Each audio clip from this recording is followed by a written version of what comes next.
അംഗൻവാടി കെട്ടിടത്തിന് മുകളിൽ നിന്നും കാൽ തെറ്റി വീണ് 4 വയസ്സുകാരിക്ക് പരിക്ക്. ഇടുക്കി അടിമാലി കല്ലാറിൽ പ്രവർത്തിക്കുന്ന അംഗൻവാടിയിലാണ് അപകടമുണ്ടായത്. തലയ്ക്ക് പരിക്കേറ്റ കുട്ടി കോട്ടയം മെഡിക്കൽ കോളേജിൽ ചികിത്സയിലാണ്. കുഞ്ഞിനെ രക്ഷിക്കാൻ ശ്രമിച്ച അംഗൻവാടി അധ്യാപികയ്ക്കും പരിക്കേറ്റു. നേരത്തെ തന്നെ ഇതുപോലെ ഒരു അപകടങ്ങൾ എന്തെങ്കിലും നടക്കുമെന്ന് പറഞ്ഞാൽ 2022 കംപ്ലൈൻറ്റ് പറഞ്ഞതാണ് ഞാൻ. എൻ്റെ കുട്ടി അന്ന് ഇവിടെ പഠിക്കുന്നുണ്ടായിരുന്നു, ഇന്ന് മാറി. അന്ന് ഇതുപോലെ വീഴുമെന്നുള്ള രീതിയിൽ വന്നപ്പോൾ അന്ന് പറഞ്ഞു കഴിഞ്ഞപ്പോൾ പഞ്ചായത്ത് മെമ്പറും പ്രസിഡൻ്റ് ഒന്നും അന്ന് ഇത് ഏറ്റെടുത്തില്ല. അതിൻ്റെ ഫലമായിട്ടാണ് ഇപ്പോൾ ഇങ്ങനെ വന്നത്. കൊച്ചി ധനുഷ്കോടി ദേശീയപാതയോരത്ത് കല്ലാറിലാണ് അപകടമുണ്ടായ അംഗൻവാടി പ്രവർത്തിക്കുന്നത്. ആകെ 3 നിലകളാണ് അംഗൻവാടി പ്രവർത്തിക്കുന്ന ഈ കെട്ടിടത്തിനുള്ളത്. ഏറ്റവും താഴത്തെ നിലയിൽ അംഗൻവാടിയുടെ അടുക്കളയും മറ്റും സജ്ജീകരിച്ചിരിക്കുന്നു. 2ാം നിലയിൽ സർക്കാർ ആയുർവേദ ഡിസ്പെൻസറിയും പ്രവർത്തിക്കുന്നു. 3ാം നിലയിലാണ് കുട്ടികളുടെ പഠനം നടക്കുന്നത്. ഇന്നലെ ഉച്ചയ്ക്ക് കുട്ടികളെ താഴത്തെ നിലയിലെത്തിച്ച് ഭക്ഷണം നൽകിയ ശേഷം തിരികെ മുകൾ നിലയിലെത്തിയപ്പോഴായിരുന്നു 4 വയസ്സുകാരി കാൽ വഴുതി താഴേക്ക് വീണത്.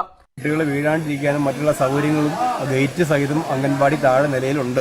അവിടെ നിലവിൽ അംഗൻവാടി അങ്ങനെ ഉള്ളപ്പോൾ ഈ ടീച്ചർമാരുടെ നിർദ്ദേശപ്രകാരം, ടീച്ചർമാരുടെ ആവശ്യപ്രകാരം ഇത് 3ാം നിലയിലേക്ക് മാറ്റുകയും അവരുടെ അനാസ്ഥ കൊണ്ട് മാത്രമാണ് ഈ കുട്ടിക്ക് ഇങ്ങനെ സംഭവിച്ചത്. ആൻഡോ അനീഷ ദമ്പതികളുടെ മകൾ മെറീനയ്ക്കാണ് പരിക്ക് സംഭവിച്ചത്. തലയ്ക്ക് പരിക്ക് സംഭവിച്ച മെറീന കോട്ടയം മെഡിക്കൽ കോളേജിൽ ചികിത്സയിലാണ്. പക്ഷേ കുട്ടിയായിട്ട് വീണത് എന്ന് പറഞ്ഞാൽ ആ വെള്ളം കുത്തി വീഴുന്ന അവിടെ തന്നെ കുറച്ച് വീണ കാരണം കൊച്ചിൻ്റെ ഭാഗത്ത് കുറച്ച് നേട്ടം കിട്ടി.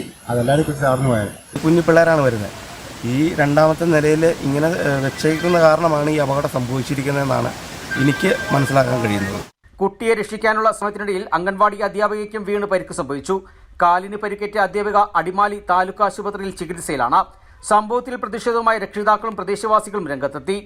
തെന്നിത്തെറിച്ച് കിടക്കുന്ന വഴി ഇതിലൂടെ വേണം ഈ കുഞ്ഞുങ്ങളും ഇവിടെ ഒരു ആയുർവേദ ആശുപത്രിയുണ്ട്. പ്രായമായിട്ടുള്ള ആൾക്കാർ വരുന്നൊരു വഴിയാണ്.